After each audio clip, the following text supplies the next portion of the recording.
Rain poured down in the small town of Millfield, blurring the streetlights and soaking the cracked sidewalks. A thin boy, maybe 12, shuffled through the cold evening, his clothes clinging to his skinny frame. His stomach growled loudly, but he had learned to ignore it. Ethan had been hungry before, too many times to count, but tonight felt worse because the smell of freshly baked bread from the bakery across the street teased him. He pressed a hand against his belly, wishing he had $1, just one, to buy something warm. As he passed a bench near the empty bus stop, something shiny caught his eye. A leather wallet, soaked by the rain, rested against the leg of the bench. He glanced around nervously. No one was in sight. His small hands picked it up, trembling with curiosity and fear. Inside were neatly folded $100 bills, a thick wad of them. He had never held that much money in his life. His heart pounded. For a moment, the thought crossed his mind. He could buy food for days, maybe even help his mom with rent. But then he remembered her voice.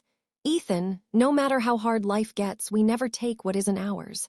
Kindness always comes back." His throat tightened as he whispered to himself, "I have to give it back." Shivering in the cold, he spotted a business card tucked inside the wallet with a name. Charles Whitman, Whitman & Sons Realty. Ethan had seen the tall glass building downtown with the same name. With no phone of his own, he started walking, clutching the wallet tightly to his chest.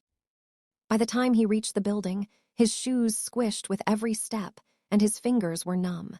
The security guard frowned at the soaked boy dripping on the marble floor. "Hey, kid, you can't just walk in here like that." I found this wallet. It belongs to Mr. Whitman. I just wanted to give it back," Ethan stammered, holding out the wallet. The guard hesitated, then picked up the phone. A few minutes later, a tall, well-dressed man in his late 50s appeared. His expression was serious, the kind of face that didn't smile often. "What's going on?" he asked. "This boy says he found your wallet," the guard explained. Ethan extended it with shaking hands. I didn't take anything, I promise." Charles Whitman opened the wallet, counted the bills, and his eyebrows raised in surprise. "All of it, you didn't take a single dollar." Ethan shook his head. "No, sir, I was just trying to do the right thing."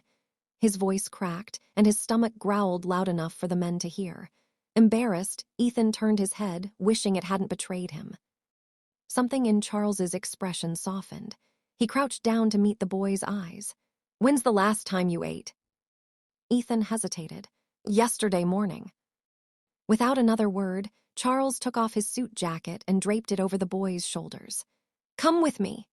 He led Ethan upstairs into a warm, luxurious office and ordered a hot meal from a nearby restaurant. As Ethan devoured the food, tears filled his eyes, not just from hunger, but from the kindness he hadn't expected. While the boy ate, Charles asked questions and learned that Ethan lived with his mother, who worked double shifts at a diner after his father passed away. They often went hungry to make rent. Charles listened quietly, his own chest tightening. He had grown up in wealth, always surrounded by abundance, and yet he couldn't remember the last time he had done something truly meaningful for someone in need. When Ethan finished eating, Charles slid an envelope across the table. "This is for you and your mom. It's not charity, it's a thank you. Most people would have kept that wallet. You reminded me today that honesty and kindness still exist." Ethan opened the envelope and gasped at the stack of bills inside. I can't take this." "Yes, you can," Charles insisted. "And starting tomorrow, you and your mother won't worry about food anymore. I'll make sure of it." He paused, his voice softer now. "You helped me, Ethan, more than you know." Months later, Ethan's life had transformed. His mother now worked at Whitman & Sons in a stable job. They moved into a small but warm apartment, and Ethan never went to bed hungry again. Charles visited often, bringing books and checking on Ethan's schoolwork. And every time Ethan walked past that old bus stop, he remembered the rainy night that changed his life. Not because of the money, but because of the kindness that had bloomed between two strangers, proving that even the smallest act of honesty can spark a chain of humanity that lasts forever. Shorter, emotionally stronger version.